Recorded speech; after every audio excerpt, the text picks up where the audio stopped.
Guys, so today we're going to be doing linear programming. So here I'm going to start off with a book because unlike the other lessons from this chapter, this is new to us. Okay. So here what we're talking about with linear programming is we're using our graphs of inequalities and the vertices of our figure to find the maximum and minimum value for a certain situation we're talking about. Okay.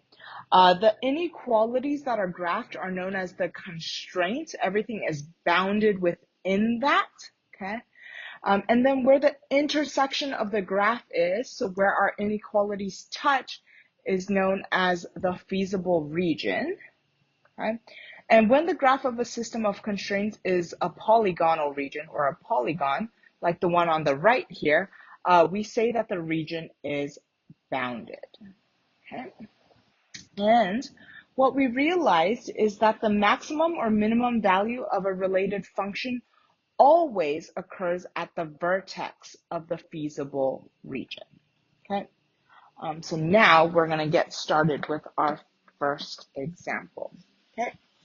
So our first example here asks us to graph the following system of inequalities.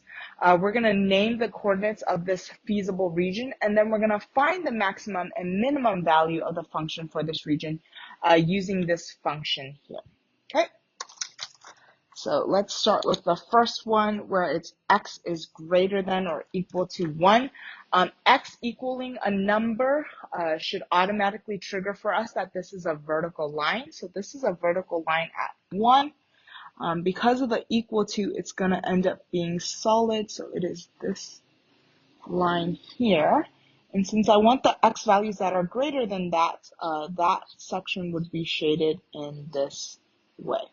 Okay. So again, you can shade it completely, but then you just need to make sure that you can see where the feasible region is. Right? The next one here is y greater than or equal to 0. And whenever we have y equals a number, that should trigger for us that this is a horizontal line. So this is a horizontal line at y equals 0, also known as our x-axis actually. Okay. And this is I want the part where y's are greater than 0. That's going to be up here on top. Okay. And then the last one here is 2x plus y is less than or equal to 6. I'm going to rewrite that here as y is less than or equal to negative 2x plus 6. I just solved for y by subtracting the 2x. Okay. So that means y-intercept is at 6. 1, 2, 3, 4, 5, 6. Slope is negative 2, so down to right 1, down to right 1, down to right 1. Connect. Okay. For this one, if I test 0, 0, 0 less than or equal to negative 2 times 0 plus 6. 0 less than or equal to 0 plus 6. Is 0 less than 6? Yes, it is. So it's going to be pointing to the sections with 0, 0. Okay. And so here, my feasible region, my bounded part, is right here. The small triangle here. Okay. Okay. So I graphed my system of inequalities. Now I'm going to name the coordinates. So this is at 1, 2, 3, 4, 1, comma 4. Okay. This is at 1, comma 0. And then this is at 1, 2, 3, comma 0. Okay. So those are my coordinates of my vertices. And now to find the maximum and minimum, what I'm going to do is I'm going to take each of these x and y's and I'm going to plug it in to this inequality. Okay. So with this one, f1, comma 4, I'm going to plug in 1 for the x and 4 for the y. This becomes 3 plus 4, which is 7. Right? For this one, I'm going to do 1, 0. So f of 1, 0. So again, the function is here, plugging in 1 for x and 0 for y, this becomes 3 plus 0, which is 3. Okay. For the last one, I'm going to do 3, 0. So 3 times 3 plus 0. 3 times 3 is 9. 9 plus 0 is 9, so that's 9. So if we look at it, the biggest one was 3, 0, so this one is going to be our maximum value. 3 is our smallest, so this would be our minimum value. And so here is my answer. And 1, 4 is in between my max and my min. Okay. So now you're going to try CYP1 on your own and then come check your answer. Okay, this is what you should have gotten. Your vertices are at 2, 8, 2, 0, and -2, -4. 2, 8 will be your minimum with a minimum value of -20. And -2, -4 is your maximum with a value of 16. Okay, so then now we're going to move on to example 2. It's about the same thing. Okay, so let's start with our first one here. This is going to end up being y is greater than or equal to -2x plus 3. So I'm going to start with a y-intercept at 3, and slope is -2, so I'm going to go down to right 1.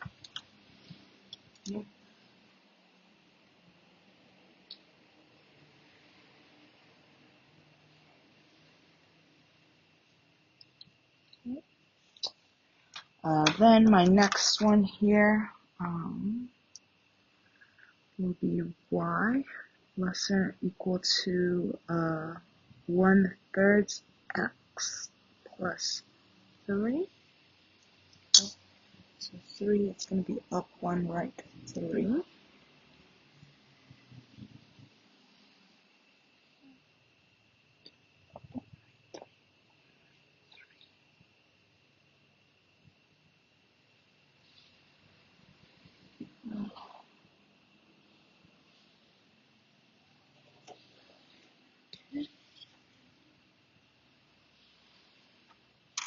And then here, it will be y less than or equal to -2x plus 10.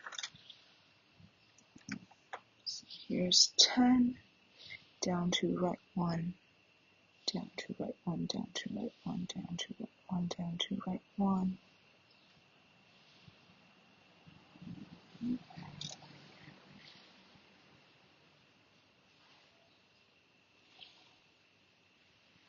Okay, and then if I tested all of them, the region here would be this. Okay? And what you can see is even though here it is bounded on 3 sides, the left, the right, and the top, on the bottom it's going to keep going forever and ever and ever. Okay? Right? And so here, what we're going to note then, there's only 2 intersections, and the intersections are 0, 3, and 3, 4.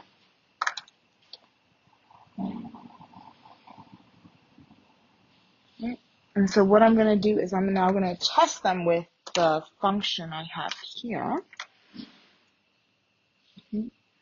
So f with 0, 3, 5 times 0 plus 4 times 3.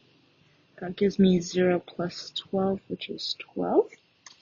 Okay. And then with the other one with 3, 4, 5 times 3, plus 4 times 4, 15 plus 16, which is 31. Okay, so we can see here that the maximum is at 31.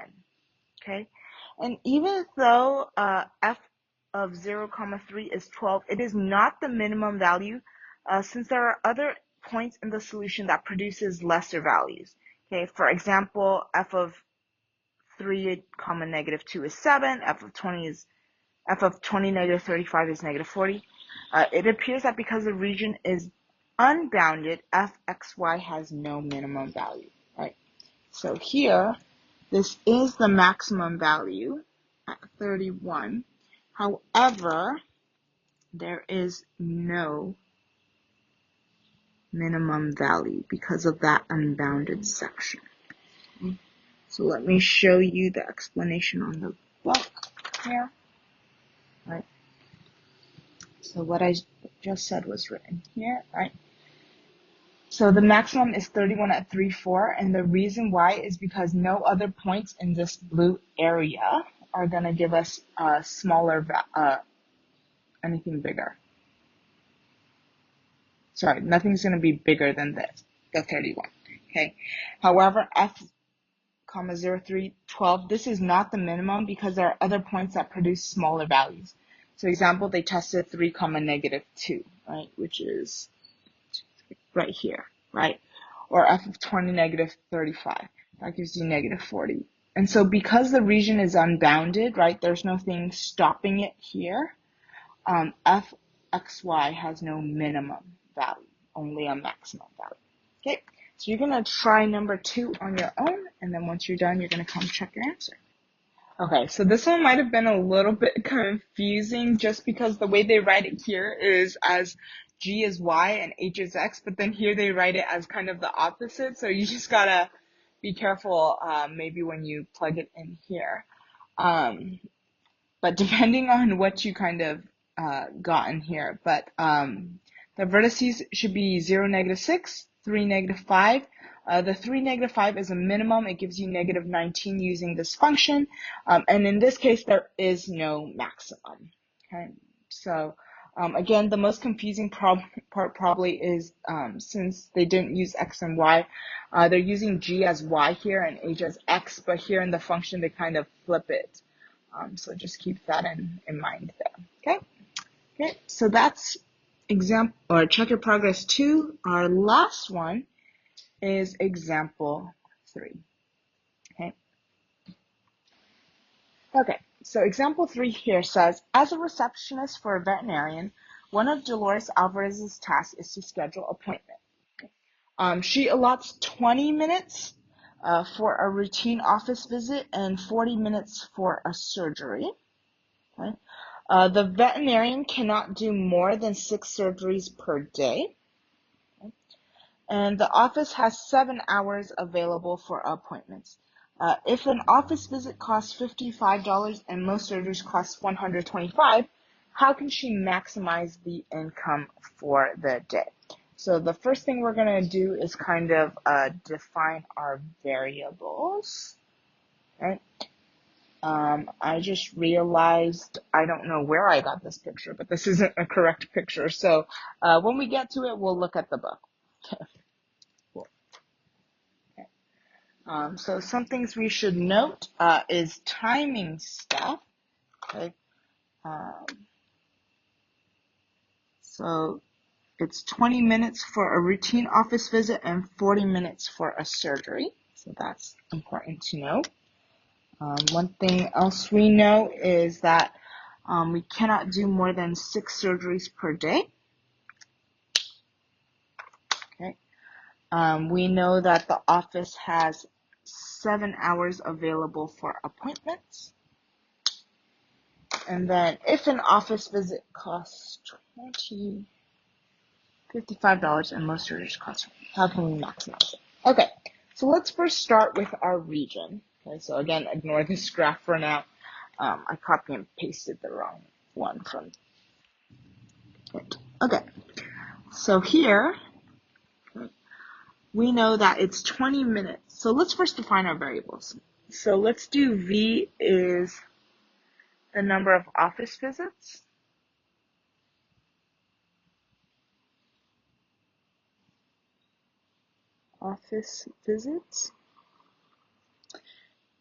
And then S is the number of surgeries. Right? So the first thing we know is time. Right? So if it's 20 for visits, that means 20 minutes for visits and 40 minutes for surgeries. This gives me how much time she spends on, the receptionist spends on, the veterinarian spends on visits, and this is how long they spend on surgeries. Okay, so 20 minutes for visits, 40 minutes for surgery, 20V plus 40S gives me how much time they spent on that. Okay. We know that there's 7 hours available for appointments. So 7 hours, since we're talking about minutes here and we convert it, there's 60 minutes in an hour.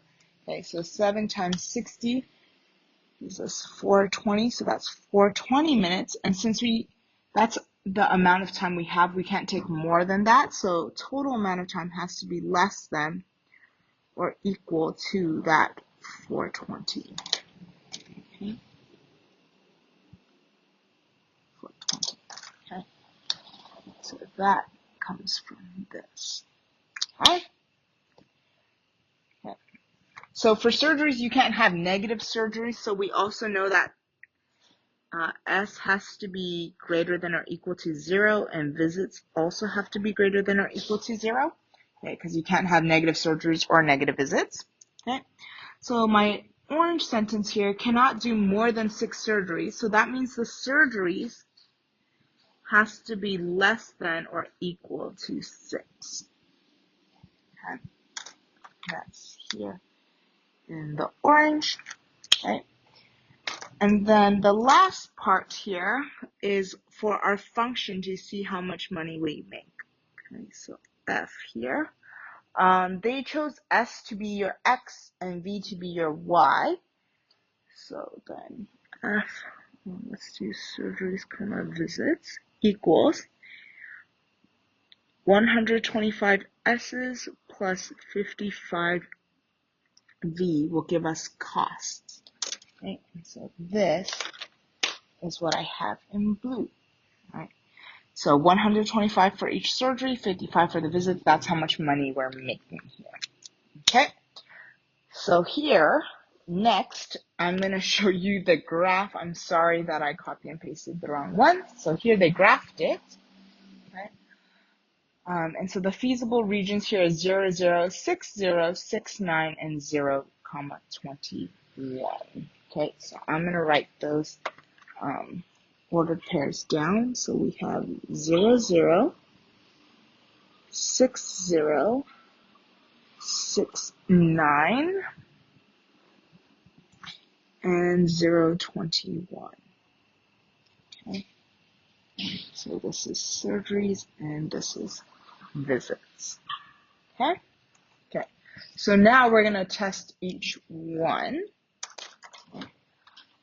So this one will leave you with 0, because if you plug in 0, so I'm not even going to write that one. So that one's just going to be 0. Okay, so let's do the next one with 6, 0. So F 6, 0 equals 125 times 6 plus 55 times 0. Okay, 125 times 6 is 750. Okay, so this equals 750. Okay, next one is 6, 9.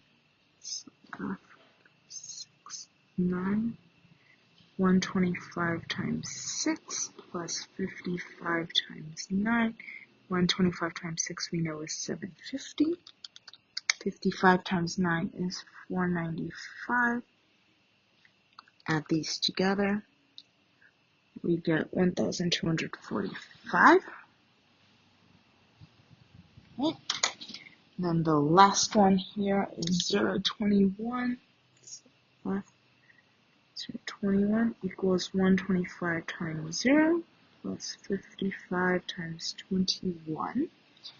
125 times 0 is 0. 55 times 21 is 1155. So that gives me 1155. Okay. And so here, the one that gives us the most is 6, 9. So how we can maximize the income for the day is to have 6 surgeries. This is S6S. And 9 office visits. And that will get us the most money per day. Okay. So there you go. Okay, so now you're going to try number 3 on your own. Okay. What I suggest is that instead of graphing it by hand, use Desmos to graph it to find where they intersect, and then use that to help you instead of graphing by hand. Okay. Once you're done, come check your answer. Okay, so the best way to maximize his profit or income is if he does 11 lawns and 3 landscape jobs. Okay, so if you got it, you can get started on your homework. If not, here's your explanation. So the first thing I did is I defined my variables. Since lawns and landscape both starts with L, it probably wouldn't be good to set one of the things as L just in case you mess up. So what I did is I set X equal to the number of lawns and Y equal to the number of landscape jobs. Okay. Then, since I know it takes 30 minutes for a lawn and 90 minutes for a landscape job, for the total amount of time he has to work, that would be 30x, right? 30 lawns times 90 times the number of landscape jobs. Okay. If he can work at most 10 hours per day, 10 hours in minutes is 600 minutes. So that means all of the times he spends on lawns and landscapes have to be less than or equal to 600. Okay. He can't do negative lawns or negative landscape jobs, so both of these have to each be greater than or equal to 0. Okay. Later on here, I also find out that he can't do more than 3 landscape jobs. So since my Y is my landscape jobs, it has to be less than or equal to 3. Okay.